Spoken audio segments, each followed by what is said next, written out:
Have you ever heard that inner voice say, if only I had done things differently, if only I hadn't wasted so much time? In the Torah, there's a word for this, lulei. Hi, everyone. I'm Chaya Parkoff, licensed clinical social worker, trauma therapist, speaker, coach, and educator of ancient Jewish wisdom. And this is ParshaRx, mental health prescriptions from the weekly Torah portion. In Parshat Nitzavim, Moshe tells the people, you are standing today, all of you, before Hashem. And then he calls us to do teshuva.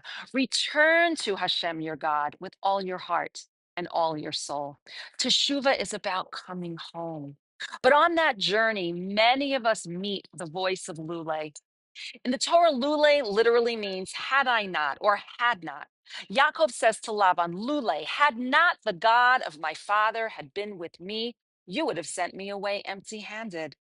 David Hamelech, King David says in Tehillim 27, in Psalm 27, lulei he'emanti, had I not believed I would see the goodness of Hashem. And Yehuda says lulei, when he takes responsibility for his brother Binyamin, repairing the past and creating a new future. But in our inner world, lulei often shows up as a different kind of whisper. If only I had, if only I hadn't. That's the modern voice of regret. One of my clients, through doing her inner work, began connecting with God, and she suddenly realized how much time she had lost living for what others thought. That part of her needed space to grieve the lost opportunities, but staying in the lulei voice of regret was keeping her stuck in the past.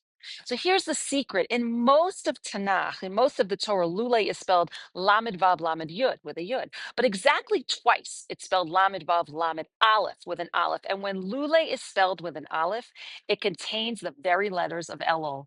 And both times it's about teshuva and renewal, Yehuda's turning point, and David's song of faith that we recite every day in the month of Elul. It's as if the Torah is showing us two paths, regular lulei with a yud, if only, regret, or the special lulei with an aleph as Elul, the call to faith, to shuva, and future. And of course, neuroscience confirms what the Torah says because guess who created the genius of neuroscience? Rumination, the brain's replay of if only, strengthens the shame pathways. But when we turn lulei, our regrets, into yearning for the future, we actually activate neuroplasticity. Every choice lays down wiring for resilience and renewal. And here's where Torah and recovery wisdom meet. The Talmud tells us that teshuva, return out of love, transforms sins into merits. And the 12-step program promises no matter how far down with the scale we have gone, we will see how our experience can benefit others.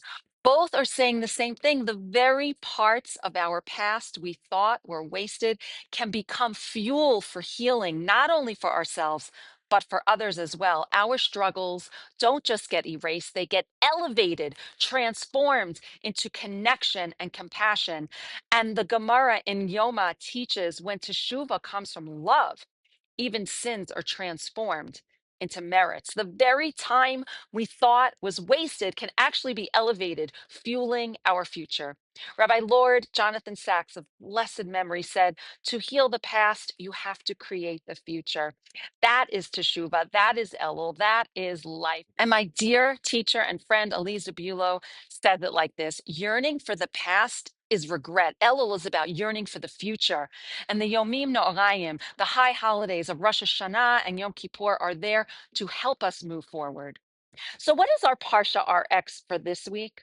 When you hear the lulei voice say, if only, pause. Give space for the grief of what was lost. Then gently shift. What is God inviting me to create now?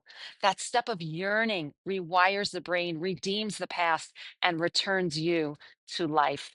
Next ParshaRx will be after Rosh Hashanah. So, Lashana Tova Tikatevu. May you all be inscribed for a good year. Shabbat Shalom and Happy New Year.